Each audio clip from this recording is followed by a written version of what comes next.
someone else I interviewed told me the same thing, that for her personally, one of the hardest things was in living in the neighborhood, or one of the hardest things to get used to is, she came from a small rural community, and so she would go to the bus stop and just wait for the bus. And first she said, she was amazed how friendly people were. They would just pull up and offer her rides, and finally it dawned on her that that's the word. You need a ride? You need a ride? It took me a long time. You need a ride? You need a ride? That's the key to jump in the car. I learned bus stops are notorious for the pickups, and phone booths. If you see them standing on the phone booths, talking on the phone, playing like they talk on the phone, that's why I got interviewed by Channel 13.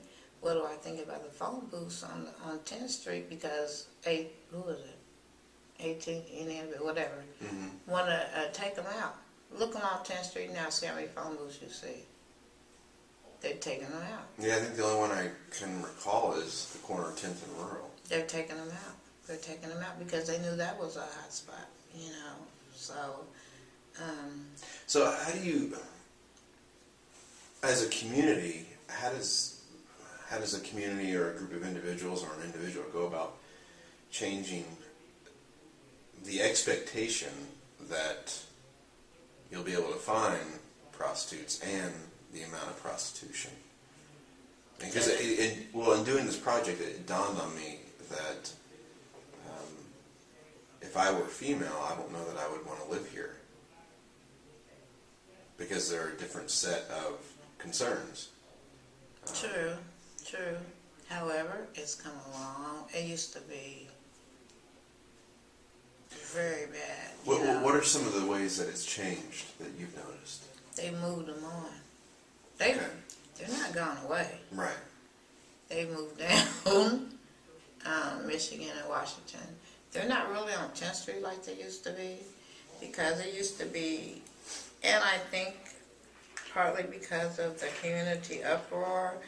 Like I used to be here in Paulden, Springdale community, and I'm involved with St. Clair because I moved across the street. I'm in another community.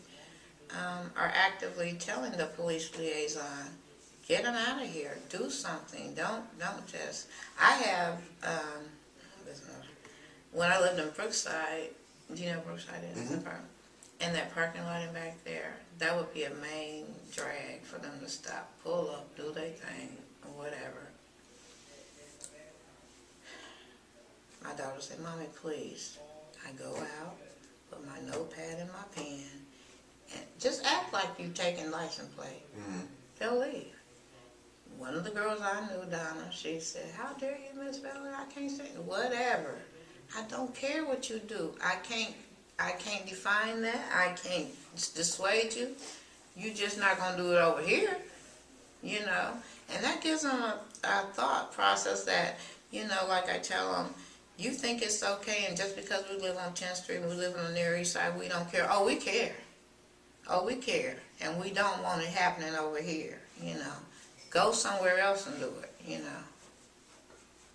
And I think a lot of it has to do with just to know that somebody is watching or somebody is concerned. I have a iron golf club. And when I walk, I go outside like that, and just in case. Mm-hmm. And I just tell them, men contribute to the prostitution business. Otherwise, it wouldn't thrive. Right. If there's no demand, then... Exactly. Yeah. But if I confront you as far as, who is that writing down my license plate? Girl, you got to get out of here because, it sends a signal. We're watching. We do care. We are a neighborhood. Just not anything. Everybody doesn't turn their head, so. Do you... Am I talking too much about prostitution? No. Okay. Because I don't want to put, with the prostitution comes the drugs and everything else. Mm-hmm. So if you nip one, all the other entities have to move on, because it's not profitable, They're sustaining a lot of the trouble, chaos, what do you say to someone who's concerned about the problems they see, but is still hesitant to confront anyone, hesitant to get involved? I mean, do you I have... tell people, don't get involved. It's not for the faint of heart, and I'm probably crazy.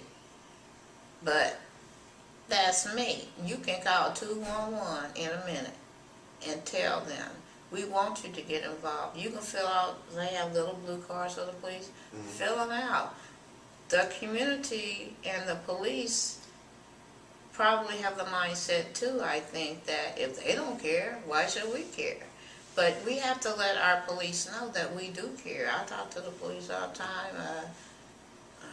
I'm not going to say his church, I forget his name. But anyway, I tell them all the time, this is what's happening in my parking lot over here. This is what's happening at the Burger King.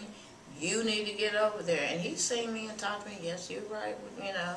But maybe I'm rare, I don't know, because, and I'm a mother, and I have concerns about my daughter's future, but I also have concerns about the greater future. You know, it's more than me. It's more than my daughter. This is a community, and it can be a great community. It is getting to be a great community, but we need to, what the golden rule, do unto others as you would have others do unto you. And if not me, then who, you know? So that's what I live by. Okay. How would you, and I think you've kind of already done this, but I just wanted to ask, how do you define community? What does that word, that concept mean? Community is a group of people with common goals that want to live in harmony and live peaceably and do the best for their neighborhood, a sense of community. If you see your neighbor needing their yard mowed, mow their yard. If you see trash, pick it up. I mean, why do we have to, it's not mine. We need to stop turning our heads and get involved. It doesn't have to be major things. It could be shoveling Mrs. Jones' sidewalk, you know.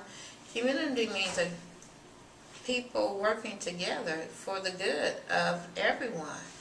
And ultimately, if we have that mentality and we do that, just think what our community could be. Think what our city could be, you know. We're a city of neighborhoods. Neighborhoods are profound. If we could just get our neighborhoods together, you know, everybody's not, I know the emphasis is on Cornwall, Reading, Kessler, and everything, but hey, Near East Side has some great people here. We got some great loving neighbors too. We just don't really have, I think they've been beat down or discouraged so long that maybe they don't want to get involved, but go to our community meetings. There are some wonderful people. I am so happy to meet some of the people and at our neighborhood meetings. I wasn't a homeowner. I'm a homeowner now, but I wasn't a homeowner, and when I went to these neighborhood meetings, they accepted me and we talked, and they really are interested. They just need a way to voice it, to get together. Organization, you know, numbers can do anything. You know, one person can't, but you get numbers and you get a neighborhood together and you get on the, what is it, the city demolition people that are boarding up these abandoned houses and just want to tear them down, and the police, why can't we have, I said, why can't, when I talked to Mayor Ballard, and I was one of 6 people got to come and speak to him, and what do you need more police presence, not only more police presence, caring police presence. We don't need just to beat over the head and go away. Sometimes if you just have a police presence, it will discourage a lot, you know. What happened to the horse patrols? What happened to the bicycle patrols? What happened to the making the relationships with the neighbors? What happened? That would go a long way to Miss Jones sitting on her porch saying, hey, maybe I can talk to Officer Brown or something, you know.